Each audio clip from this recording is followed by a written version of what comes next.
Madame, Monsieur, bonjour. Vendredi 8 mars, journée internationale de la femme. L'occasion chaque année de faire le point sur l'évolution du statut de la femme dans la société.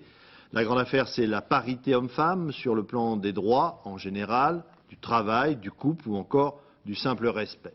Cette année, la journée de la femme tombe en pleine campagne électorale en France. Nous allons l'évoquer dans un instant, mais les problèmes des femmes dans des pays comme le nôtre n'ont rien à voir avec ceux que nous avons pu découvrir ces derniers mois à l'occasion du conflit en Afghanistan.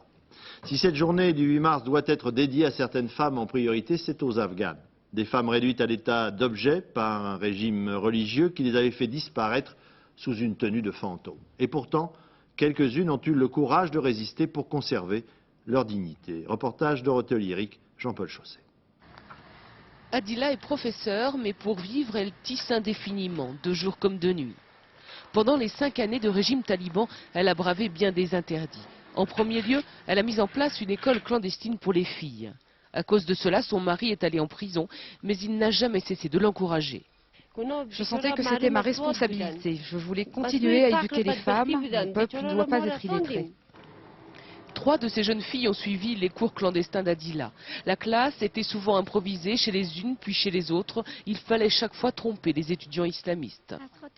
C'est mon futur que je préparais. C'est pour cela que malgré les menaces des talibans, j'ai suivi ces cours clandestins. Maintenant on est libre, mais on ne se sent pas encore en confiance. Moi j'enlèverai le voile quand les autres femmes l'enlèveront. Je hais ce voile, cette burqa, je la déteste. Aujourd'hui, ces jeunes filles sont libres d'apprendre. Elles ont entre 10 et 19 ans et savent tout juste lire et écrire. Officiellement, l'école reprend le 21 mars, mais elles veulent rattraper tout le temps perdu pour un jour devenir elles aussi professeurs ou même docteurs. J'ai peur que les talibans reviennent et gâchent tout. Ma mère, elle, a connu la vraie liberté.